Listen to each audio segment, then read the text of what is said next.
IPhone 13 pro এবং 14 pro নিয়ে অনেক বেশি কমেন্ট পেয়েছিলাম যে দুইটার side by side camera compare করে দেখানোর জন্য আমি একটা মডেল হায়ার করে নিছি। সাইড বাই সাইড একটু কম্পেয়ার করে দেখাবো যে কোনটার পোর্ট্রেট বেস্ট হয়। অনেকেই বলে থাকে যে আইফোনের বেস্ট ক্যামেরা ফোন হচ্ছে 13 প্রো, কিন্তু এই 14 প্রো থেকে আদৌ কি 13 প্রোটা বেটার, এটা একটু টেস্ট করে দেখি।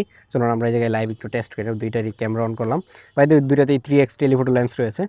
এই হচ্ছে আমরা 3x গেলাম, দুইটারই 3x। দেন হচ্ছে এই মডেল, আমরা একটু পজিশনটা নিয়ে নেই। বাই দ্য ওয়ে কোনোটার মধ্যে ফিল্টার ইউজ করা হচ্ছে না, একদমই র ভিডিও হচ্ছে, মানে এটাতে কোনো ফিল্টার নাই। আমরা প্রথমে 14 প্রোটা দিয়ে একটা পিকচার তুলি, এই হচ্ছে 14 প্রো।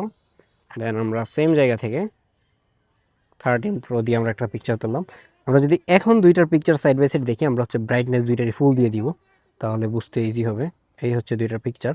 এখন যদি এই জায়গায় দেখেন তাহলে দেখবেন যে এই জায়গায় কিন্তু কালারের দিক থেকে অনেকটাই বুস্ট করেছে 13 প্রো এর কালারটা, মানে এটা একটু বেটার মনে হচ্ছে। আর 14 প্রো যেটা, সেটা একটু নিউট্রাল মনে হচ্ছে, মানে খুব বেশি কিন্তু এই জায়গায় মানে কালার বুস্ট করে না। বাট আপনি চাইলে কিন্তু এই জায়গা থেকে ভিভিড অথবা যে কোনো কালার পিকচার কিন্তু এই জায়গা থেকে সিলেক্ট করতে পারতেছেন। বাট আমার কাছে পার্সোনালি মনে হচ্ছে যে ম্যাক্সিমাম মানুষজন হয়তো এই 13 প্রোটাই প্রিফার করবে এবং এটার কালারটাই বেটার মনে হচ্ছে।